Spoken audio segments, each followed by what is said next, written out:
تو خواہش تو کہتے ہی اس چیز کو ہیں کہ ایک پوری ہوگی دوسری زندہ ہو جائے گی۔ اسی لیے ایک بات کہی جاتی ہے کہ انسان کا جو نفس ہے اسے ہلکا کرنے کے لیے اسے خواہشات سے خالی کرنا ہوگا۔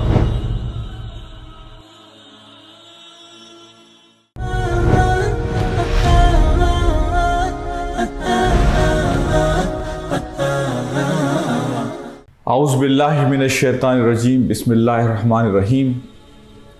الہاکم التکاثر حتی زرتم المقابر، کلا سوف تعلمون ثم کلا سوف تعلمون، کلا لو تعلمون علم الیقین لترون الجحیم ثم لترونها عین الیقین ثم لتسألن یومئذ عن النعیم۔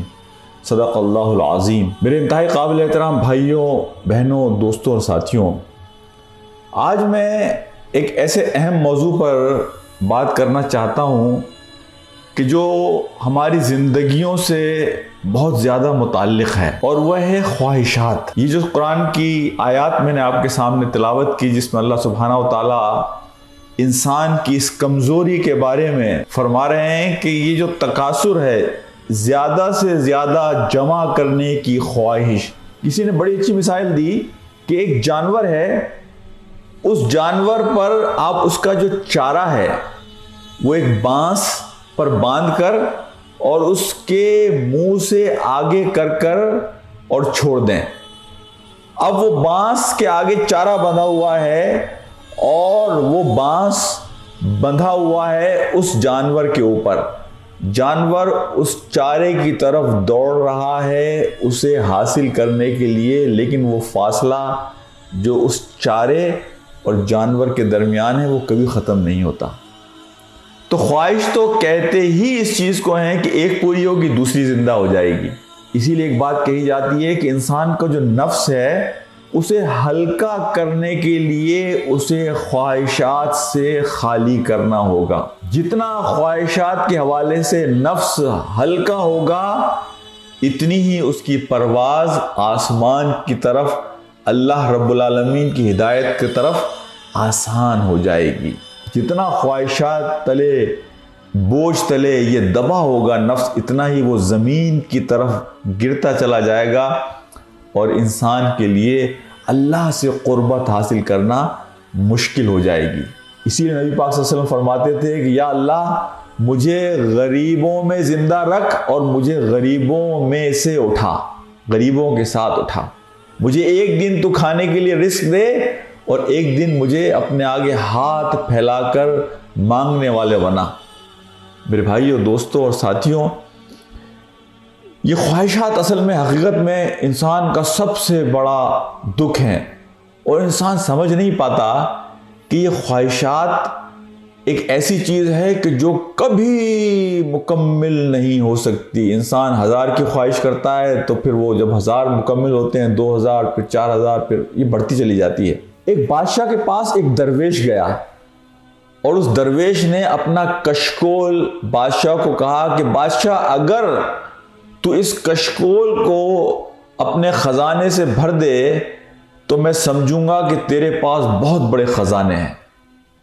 بادشاہ نے کہا یہ تو کوئی مسئلہ ہی نہیں ہے۔ اس نے اپنے سپاہیوں کو حکم دیا کہ خزانے سے مال لاؤ اور اس کشکول کو بھر دو۔ وہ مال لے کر آ گئے، لاتے جاتے ہیں، کشکول میں وہ مال جا رہا ہے لیکن کشکول بھرتا نہیں ہے۔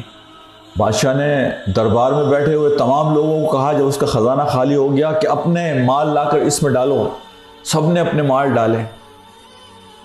بادشاہ نے شہر میں اعلان کرایا، شہر بھر کے لوگوں نے اپنے مال لا کے ڈالے، لیکن وہ کشکول بھر کر نہیں دیا۔ بادشاہ نے درویش کی طرف دیکھا سوالیہ انداز میں اور پوچھا کہ یہ کشکول کس چیز کا بنا ہوا ہے؟ تو درویش نے کہا کہ یہ کشکول خواہشوں کی ہڈیوں اور لالچ کے چمڑے سے بنا ہوا ہے۔ یہ خواہش اور لالچ یہ ایک ایسی چیز ہے کہ بادشاہ کا خزانہ، اس کے درباریوں کا خزانہ، اس کے پورے شہر اور ملک کا خزانہ، دنیا اور آسمان کے خزانے یہ خواہش اور لالچ کے کشکول کو کبھی نہیں بھر سکتے۔ حقیقت یہ ہے کہ ایک اور واقعہ میں آپ کو سناؤں جسے ہم کہتے ہیں کہ 99 کا پھیرا۔ ایک بادشاہ تھا، اس کے پاس اس کا ایک ملازم تھا۔ وہ بادشاہ دیکھتا تھا کہ وہ ملازم ہمیشہ خوش ہے۔ وہ بادشاہ ہونے کے باوجود اس کی خوشی کو دیکھ کر اندر سے جلتا تھا، اور اس کی یہ خواہش تھی کہ کسی دن میں اس شخص کو پریشان دیکھوں۔ لیکن وہ شخص ہمیشہ خوش، خرم، ہمیشہ مسکراتا ہوا، ہلکا پھلکا ملازم تھا بادشاہ کا۔ بادشاہ ایک دن اس پر غور سے دیکھ رہا تھا اس کی طرف، تو اس کے وزیر اعظم نے بادشاہ سے پوچھا کہ آپ کچھ پریشان نظر آتے ہیں۔ اس نے کہا یہ جو ہمارا ملازم ہے نا، اسے میں ہمیشہ خوش دیکھتا ہوں، میں یہ چاہتا ہوں کہ یہ کسی دن افسردہ ہو، غمزدہ ہو، پریشان ہو۔ وزیر اعظم نے کہا یہ تو کوئی مسئلہ ہی نہیں ہے۔ بادشاہ نے کہا کہ اگر تم نے ایسا نہیں کیا تو میں تمہاری گردن اڑا دوں گا۔ اس نے کہا بالکل، آپ مجھے صرف چند دن کی مہلت دیجئے۔ بادشاہ کے ساتھ وزیر اعظم اس ملازم کے گھر کے دروازے پر پہنچا اور ایک چھوٹی سی پوٹلی، تھیلی اس کے دروازے کے سامنے رکھ دی، اور اس کے بعد دروازہ بجایا، اور بادشاہ اور وزیر اعظم دونوں ایک طرف چلے گئے کہ اسے نظر نہ آئے۔ انہوں نے دیکھا، تماشا دیکھ رہے ہیں وہ دور سے، کہ اس نے وہ پوٹلی، تھیلی اٹھائی اور اندر چلا گیا۔ تھوڑی دیر کے بعد دیکھتے ہیں کہ وہ پریشان ہو کر باہر آتا ہے اور کسی چیز کو تلاش کرنے کی کوشش کر رہا ہے، لیکن وہ چیز اس کو نہیں ملتی۔ پھر وہ گھر کے اندر جاتا ہے، پھر وہ باہر آتا ہے، اور پھر وہ گلی کے اندر اس چیز کو تلاش کرنے کی کوشش کرتا ہے، اور اسے وہ چیز نہیں ملتی۔ پھر وہ گھر کے اندر چلا جاتا ہے۔ یہ سلسلہ آنے جانے کا چلتا رہا۔ بادشاہ اور وزیر اعظم دونوں اپنے گھر چلے گئے۔ اب یہ ملازم پوری رات پریشان رہا، پوری رات اس کو نیند نہیں آئی۔ صبح جب وہ دربار میں آیا تو بادشاہ نے پہلی مرتبہ زندگی میں اس کے چہرے پر پریشانی دیکھی، حیران، پریشان، سوالیہ نشان۔ بادشاہ کو بڑی خوشی ہوئی۔ بادشاہ نے اس ملازم کو اپنے پاس بلایا اور بلا کر اس کو پوچھا کہ آج تم کچھ پریشان نظر آتے ہو۔ اس نے کہا سرکار میں آج پریشان ہوں۔ اس نے کہا کیوں پریشان ہو؟ اس نے کہا بادشاہ کو پوری کہانی سنائی کہ کسی نے کل ایک تھیلی میرے دروازے کے سامنے رکھی اور اس میں سونے کی 99 اشرفیاں تھیں اور تھیلے پہ لکھا ہوا تھا 100۔ اب میں وہ ایک اشرفی تلاش کر رہا تھا کہ جو اس 100 کی گنتی کو پورا کرے کہ وہ کہاں غائب ہو گئی، اور اس پوری رات میں اسے تلاش کرتا رہا، رات میں سو بھی نہیں سکا۔ میرے بھائیوں، دوستوں اور ساتھیوں، بادشاہ نے وزیر اعظم کو بلایا۔